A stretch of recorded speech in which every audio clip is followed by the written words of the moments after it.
Hello guys, स्वागत है आपका हमारे यूट्यूब चैनल पर। आज हम हमारी दूसरी क्लास लेकर आ रहे हैं। फर्स्ट क्लास में हमने फोटोसिंथेसिस के साइक्लिक फोटोफॉस्फोराइलेशन के बारे में पढ़ा था, जिसमें एटीपी का फॉर्मेशन होता है। आज हम देखते हैं नॉन साइक्लिक फोटोफॉस्फोराइलेशन। उससे पहले हम एक बार देख लेते हैं, रिवाइज कर देते हैं कि फोटोसिंथेसिस जो है वो दो स्टेप में कंप्लीट होता है। फर्स्ट स्टेप जो होती है वो लाइट रिएक्शन होती है और सेकंड डार्क रिएक्शन होती है। फोटोसिंथेसिस दो स्टेप में कंप्लीट होता है, फर्स्ट लाइट और सेकंड डार्क रिएक्शन है। लाइट रिएक्शन इसलिए क्योंकि यहाँ लाइट इन्वॉल्व होती है, लाइट के फोटोन जो है उसका यूज किया जाता है। लाइट के फोटोन यूज में आते हैं और लाइट के फोटोन से इलेक्ट्रॉन इमिट होता है और वो इलेक्ट्रॉन फिर हाइड्रोजन ग्रेडियंट में चेंज करता है और उससे एटीपी फॉर्मेशन होता है। तो ये लाइट रिएक्शन कहलाती है।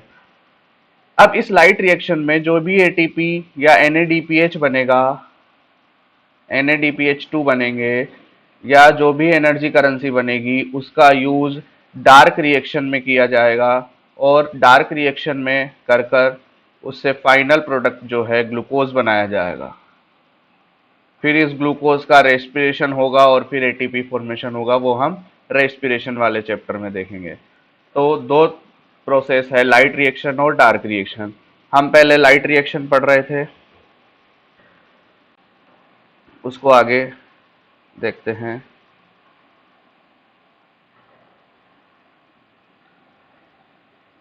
देखो, लाइट रिएक्शन, अब जो लाइट रिएक्शन है वो उसमें होता क्या क्या है उसके अंदर। फर्स्ट ऑफ ऑल तो लाइट एब्जॉर्प्शन होता है। सनलाइट जो होती है उसको, सनलाइट को एब्जॉर्ब किया जाता है और किसके द्वारा एब्जॉर्ब किया जाता है? क्लोरोफिल, जो कि क्लोरोप्लास्ट के अंदर होते हैं, क्लोरोप्लास्ट के अंदर होते हैं।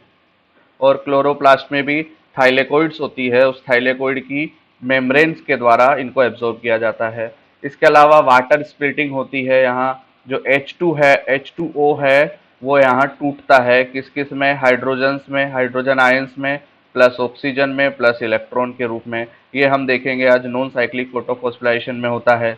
इसके अलावा यहाँ से जो ये ऑक्सीजन है ये रिलीज होती है, जो फोटोसिंथेसिस में ऑक्सीजन रिलीज होती है, और यहाँ फाइनल इसका जो प्रोडक्ट बनता है वो एटीपी और एनएडीपीएच बनता है। तो इस तरीके से ये लाइट रिएक्शन है, ये कंप्लीट होती है और हमें फाइनल प्रोडक्ट के रूप में एटीपी का फॉर्मेशन होता है या एटीपी मिलते हैं।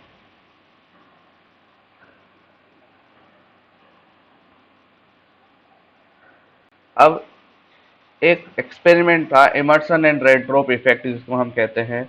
ये किया गया था इमर्सन और अर्नोल्ड के द्वारा। This experiment was conduct by Emerson and Arnold.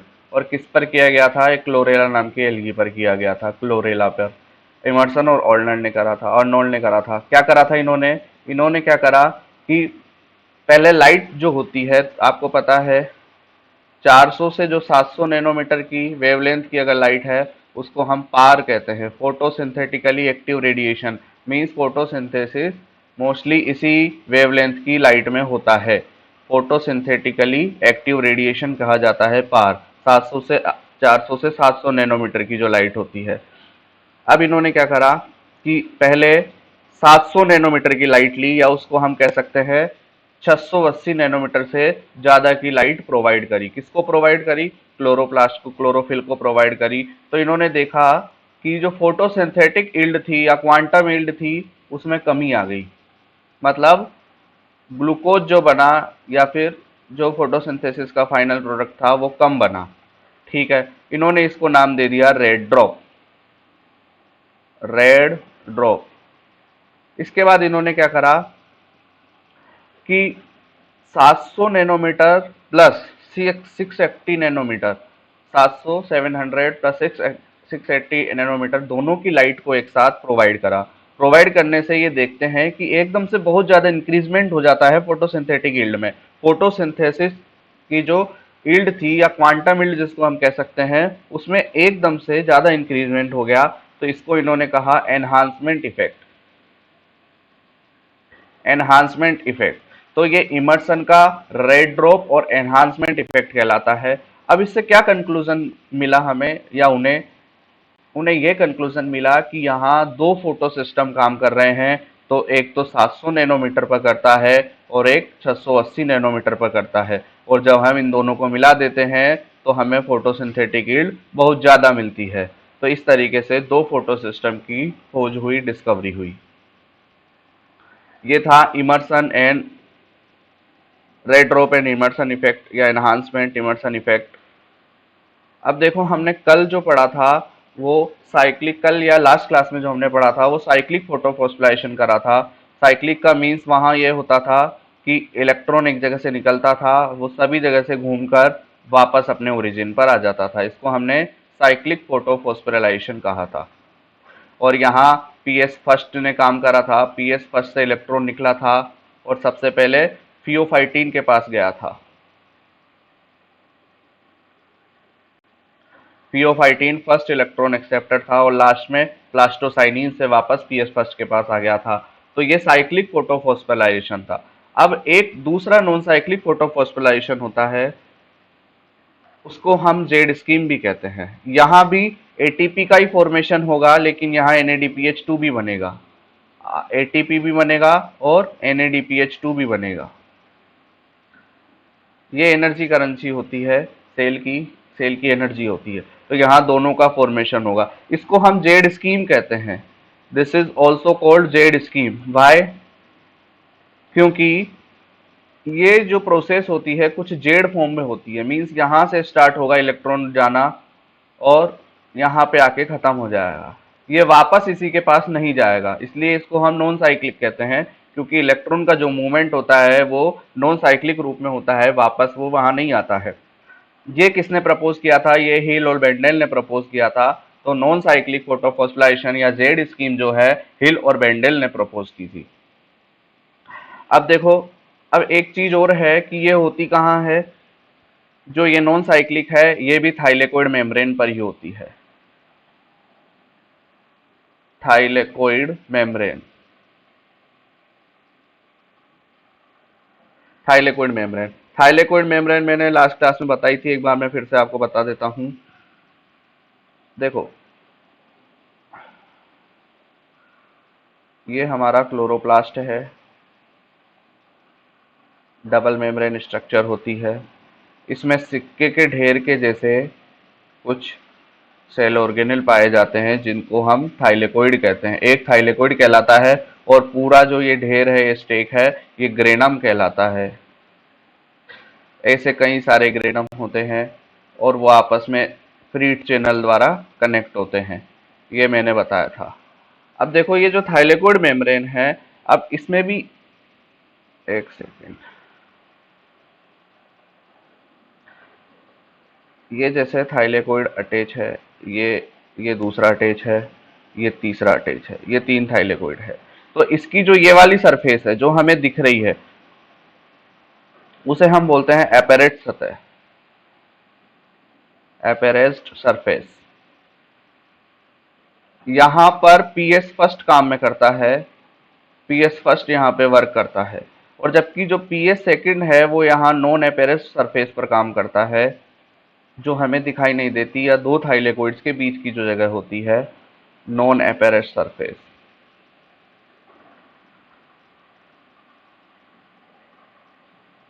जो छुपी हुई सरफेस होती है, सतह होती है, वो हमें दिखाई नहीं देती है, उस पर पीएस सेकंड काम करता है। तो आप लोग समझ गए कि थाइलेकोइड की कौन सी सरफेस पर पीएस फर्स्ट काम करता है और कौन सी सरफेस पर पीएस सेकंड काम करता है। अब मैंने जब एक डिफरेंस लिखाया था या डिफरेंस बताया था, तब बताया था कि साइक्लिक फोटोफॉस्फोराइलेशन में ओनली पीएस फर्स्ट काम में होता है, जबकि नॉन साइक्लिक फोटोफॉस्फोराइलेशन में पीएस फर्स्ट और पीएस सेकंड, जैसा आप यहाँ देख सकते हो, this is PS second and this is PS first. पहले पीएस सेकंड काम करता है, देन पीएस सेकंड काम करता है। इसके अलावा यहाँ एक ऑक्सीजन इवॉल्विंग सेंटर भी होता है जो ऑक्सीजन को रिलीज करता है और यहां से इलेक्ट्रॉन निकलता है। देखते हैं इस प्रोसेस में क्या क्या होता है। देखो, सबसे पहले जो लाइट है, सनलाइट है, उसके फोटोन जो है वो गिरेंगे H2O पर या OEC पर, ऑक्सीजन इवॉल्विंग सेंटर। ये होता है ऑक्सीजन इवॉल्विंग सेंटर। तो ये ऑक्सीजन इवॉल्विंग सेंटर पर फोटोन गिरते हैं, लाइट के फोटोन गिरते हैं। लाइट के फोटोन गिरने से यहाँ जो H2O होता है वो Mn+2 Cl माइनस और कॉपर+2 के प्रेजेंस में हाइड्रोजन ऑक्सीजन के रूप में टूट जाता है और यहाँ एक इलेक्ट्रॉन भी इमिट होता है। तो फोटोन गिरे, फोटोन गिरने से ऑक्सीजन इवॉल्विंग सेंटर पर H2O का ब्रेकडाउन हुआ, स्प्लिटिंग ऑफ H2O ये यही है, और इससे स्प्लिट होने से यहाँ H2 हाइड्रोजन निकली, ऑक्सीजन निकली जो रिलीज हो जाएगी और इलेक्ट्रॉन निकला। और किसकी प्रेजेंस में, दिस इज इम्पोर्टेंट कि H2O का जो स्प्लिटिंग होती है वो Mn+2 Cl माइनस एंड कॉपर+2 की प्रेजेंस में होती है। ये तीनों न्यूट्रिएंट्स, ये तीनों जो है हमें आवश्यक होते हैं, जरूरी होते हैं H2O को स्प्लिट करने के अंदर। अब यहां से इलेक्ट्रॉन जो है एमिट हुआ है, इलेक्ट्रॉन एमिट होकर अपना पीएस सेकंड के पास जाएगा। ये जो इलेक्ट्रॉन यहाँ से निकला वो पीएस सेकंड के पास जाएगा, पीएस सेकंड से इलेक्ट्रॉन थियोफाइटीन के पास जाएगा। This is important. आपसे आपसे पूछा जाएगा जेड स्कीम या नॉन साइक्लिक फोटोफॉस्फोराइलेशन में जो फर्स्ट इलेक्ट्रॉन एक्सेप्टर है वो कौन है, दैट इज थियोफाइटीन। थियोफाइटीन के बाद वो प्लास्टोक्यूनोन के पास जाएगा, क्यू के पास जाएगा। प्लास्टोक्यूनोन हमारे नॉन साइक्लिक के अलावा साइक्लिक में भी आया था। प्लास्टोक्यूनोन के बाद साइटोक्रोम एफ के पास आएगा, यहाँ से हाइड्रोजन नीचे आ जाएंगे और साइटोक्रोम एफ से हाइड्रोजन यहाँ आ जाएंगे। ठीक है, साइटोक्रोम एफ से अगला प्लास्टोसाइनिन के पास जाएगा। प्लास्टोसाइनिन क्या है, प्लास्टोसाइनिन एक प्रोटीन है, दिस इज एक प्रोटीन, और प्रोटीन कैसी, कॉपर कंटेनिंग प्रोटीन है, इसके पास कॉपर होता है और ये ब्लू कलर की होती है। तो प्लास्टोसाइनिन एक प्रोटीन है, कॉपर प्रेजेंस होता है और ब्लू कलर की होती है।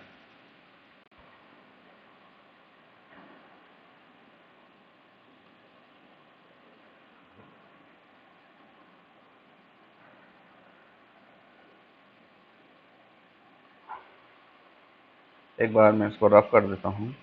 तो प्लास्टोसाइनिन के पास हमारा इलेक्ट्रॉन आ गया है, प्लास्टोसाइनिन के बाद यहाँ पीएस फर्स्ट के पास आता है।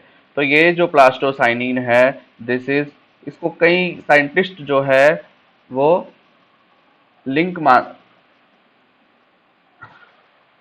लिंकेज मानते हैं किस किस के बीच में, या ये लिंकेज का काम करती है किस किस के बीच में, पीएस सेकंड और पीएस फर्स्ट के बीच में जो लिंकेज का काम करती है वो प्लास्टोसाइनिन है। मतलब ये एक योजक कड़ी है, जोड़ने वाली कड़ी है जो पीएस फर्स्ट और पीएस सेकंड को अटैच करती है। अब इलेक्ट्रॉन प्लास्टोसाइनिन से पीएस फर्स्ट के पास आएगा, पीएस फर्स्ट के बाद वही साइक्लिक फोटोफॉस्फोराइलेशन के जैसे पैराडॉक्सिन रिड्यूसिंग सब्सटेंस के पास जाएगा, पैराडॉक्सिन रिड्यूसिंग सब्सटेंस से इलेक्ट्रॉन फेरेडॉक्सिन के पास जाएगा और यहाँ से इलेक्ट्रॉन बाहर निकल के NADPH से NADP प्लस से 2 NADPH2 का फॉर्मेशन करेगा। ये हमारा पहला प्रोडक्ट है 2 NADPH2। ये इलेक्ट्रॉन यहाँ पर 2 NADPH2 का फॉर्मेशन कर दिया है इसने। अब बाकी क्या होगा, बाकी जैसा साइक्लिक में हुआ था वैसा ही यहाँ होगा कि ये जो हाइड्रोजन रिलीज हुए थे, हाइड्रोजन नीचे ल्यूमेन में आ गए थे, थाइलेकोइड के ल्यूमेन में, कहाँ से, स्ट्रोमा से। ये यहाँ स्ट्रोमा था, ये थाइलेकोइड ल्यूमेन है, थाइलेकोइड ल्यूमेन।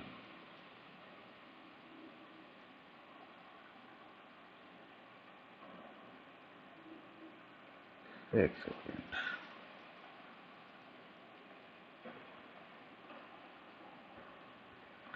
ये यहाँ थाइलेकोइड ल्यूमेन में आ गए हैं क्योंकि ये जो सारी प्रोसेस है मैंने भी बताया था कि ये थाइलेकोइड सरफेस पर होती है, नॉन एपेरेंट सरफेस पर होती है, तो ये थाइलेकोइड ल्यूमेन के अंदर आते हैं। अब ये हाइड्रोजन यहाँ से जाएंगे, किसके पास जाएंगे, माइटोकॉन्ड्रिया के पास जाएंगे। माइटोकॉन्ड्रिया में ऑक्सीसोम होते हैं जिसको हम F1 F0 पार्टिकल्स कहते हैं, और ये जो होते हैं F1 F0 पार्टिकल्स, ये रैकेट जैसे होते हैं, बैडमिंटन का जो रैकेट होता है उसी के जैसे होते हैं, इनको हम ऑक्सीसोम कहते हैं और ये एटीपी फॉर्मेशन का काम करते हैं। इस हाइड्रोजन की प्रेजेंस में ये हाइड्रोजन एडिनोसिन डाइफॉस्फेट से एडिनोसिन ट्राइफॉस्फेट का फॉर्मेशन करेगा, जो कि हमारे एनर्जी करेंसी होती है सेल की। एडिनोसिन डाइफॉस्फेट से एडिनोसिन ट्राइफॉस्फेट का फॉर्मेशन ऑक्सीसोम के अंदर माइटोकॉन्ड्रिया के हो जाएगा। और इस तरीके से हमें फाइनल प्रोडक्ट के रूप में, अगर हम फाइनल प्रोडक्ट देखें तो 2 NADPH2 मिले एंड 1 ATP मिला। तो नॉन साइक्लिक में हमें ये प्रोडक्ट मिले हैं। अब इनका यूज होगा आगे, किसमें यूज होगा? डार्क रिएक्शन में C3C4 साइकिल के अंदर होगा। अब देखो यहां दो टर्म लिखी हुई है, एक सेकेंड,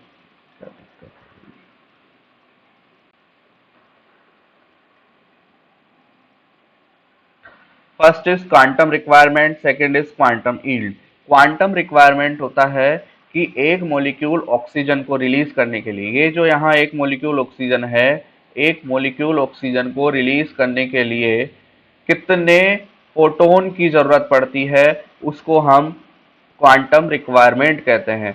तो इस एक मॉलिक्यूल ऑक्सीजन को बनाने के लिए यहाँ 8 फोटोन की जरूरत पड़ेगी, तो क्वांटम रिक्वायरमेंट होती है 8 फोटोन की। 8 फोटोन जब इस OEC पर गिरेंगे तब जाके 1 मॉलिक्यूल ऑफ ऑक्सीजन रिलीज होगा। नेक्स्ट आता है क्वांटम यील्ड। क्वांटम यील्ड ये कहती है कि एक फोटोन से कितने ऑक्सीजन बन सकते हैं। जब 8 फोटोन से,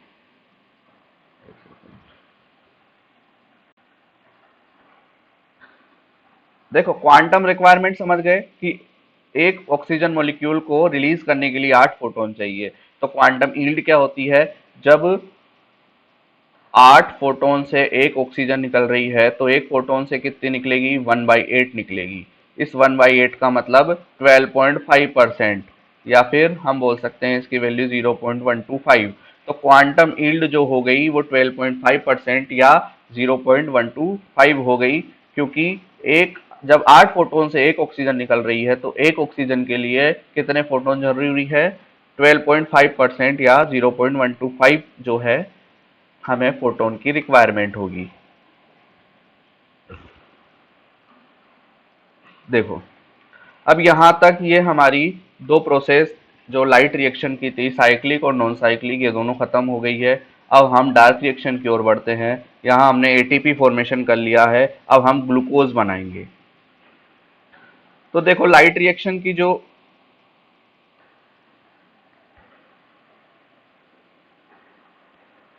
लाइट रिएक्शन के अंदर हमने देखा था कि वहाँ लाइट को एब्जॉर्ब किया जाता है, लाइट को कैप्चर किया जाता है क्लोरोप्लास्ट के अंदर, और उसके अलावा OEC ऑक्सीजन इवॉल्विंग सेंटर होता है।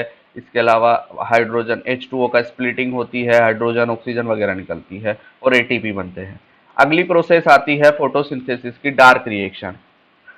डार्क रिएक्शन के अंदर क्या होगा कि वहां जो हमने ATP और NADPH2 बनाए हैं, वहां जो ATP एंड NADPH2 बनाए हैं उसका हम यहाँ यूज करेंगे और क्या बनाएंगे? हम ग्लूकोज बनाएंगे। यहाँ हम उसका ग्लूकोज बनाएंगे। लाइट रिएक्शन के अंदर जो हमने ATP और NADPH2 बनाए हैं उसका हम यूज करके यहाँ ग्लूकोज बनाएंगे। हम तो क्या एक्चुअली प्लांट बनाएंगे, हम तो क्या उन्हें पढ़ेंगे। इसको हम कहते हैं बायोसिंथेटिक फेज। बायोसिंथेटिक फेज कहते हैं क्योंकि ग्लूकोज एक जो है बायोमोलिक्यूल है, बायोमोलिक्यूल है। बायोमोलिक्यूल कौन सा बायोमोलिक्यूल है? ये कार्बोहाइड्रेट है। तो ये कार्बोहाइड्रेट का फॉर्मेशन होता है, that is why we are called it biosynthetic phase, क्योंकि यहाँ बायोमोलिक्यूल का फॉर्मेशन हो रहा है। और इसको हम ब्लैकमैन्स रिएक्शन भी कहते हैं, क्योंकि डार्क रिएक्शन जो है वो हमें ब्लैकमैन ने बताई थी। This reaction was proposed by Blackman. कहाँ होती है ये प्रोसेस? जो है स्ट्रोमा में होती है। साइट है इसकी फ्लूइड ऑफ स्ट्रोमा। अब ये स्ट्रोमा क्या था? क्लोरोप्लास्ट, मैंने लास्ट क्लास में बताया था कि क्लोरोप्लास्ट की डबल मेम्ब्रेन के अंदर जितनी भी ये खाली जगह हैं जहाँ थाइलेकोइड, ग्रेनाथाइलेकोइड, स्ट्रोमा, फ्रीड चैनल वगैरह जो पाए जाते हैं, वो सब ये वाली जो जगह है ये स्ट्रोमा कहलाती है। तो इस स्ट्रोमा के अंदर ये डार्क रिएक्शन होती है, जबकि लाइट रिएक्शन जो थी हमारी थाइलेकोइड मेम्ब्रेन में या थाइलेकोइड में हुई थी।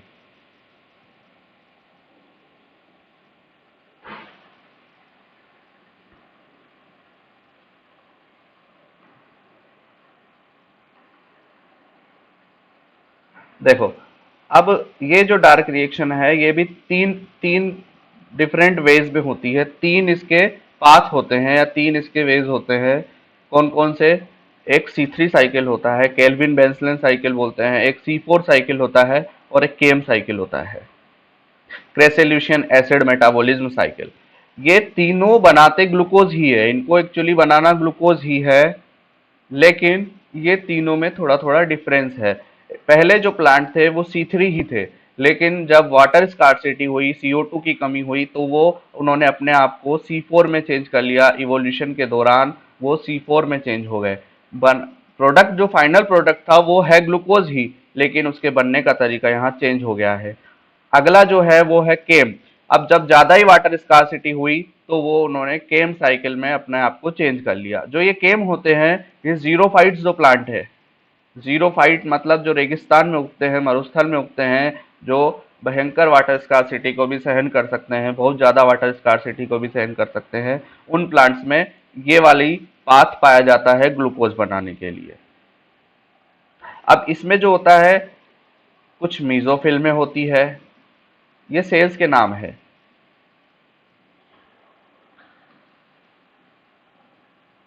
जैसे ये C3 साइकिल है, C4 है, ये मीजोफिल में भी होती है, मीजोफिल, मीजोफिल सेल में। और C4 में एक बंडल शीथ भी काम आती है, बंडल शीथ। तो ये सेल्स के नाम है जिसके अंदर ये होती है। क्रेसिल्यूशन एसिड मेटाबॉलिज्म जो है, इसको हम डार्क एसिडिफिकेशन भी कहते हैं, क्योंकि रात के अंदर ये मैलिक एसिड का फॉर्मेशन कर लेती है और मैलिक एसिड का फॉर्मेशन करके अपने वैक्यूल में उसको सेव कर लेती है। इसको हम डार्क एसिडिफिकेशन भी कहते हैं। तो इस तरीके से ये कुछ C3 और C4 जो प्लांट है वो हमारा कई सारे इंटरमीडिएट्स बनाकर, कई सारे एसिड बनाकर ग्लूकोज का फॉर्मेशन करते हैं। इसको हम नेक्स्ट क्लास में देखेंगे। आज यहीं हम हमारी क्लास ख़त्म करते हैं। और अगर आप FCI की कंप्लीट सिलेबस को चाहते हैं ख़त्म करना, तो हमारे साथ जुड़े रहिए, लाइक कीजिए, सब्सक्राइब कीजिए और ज़्यादा से ज़्यादा शेयर कीजिए। Thank you.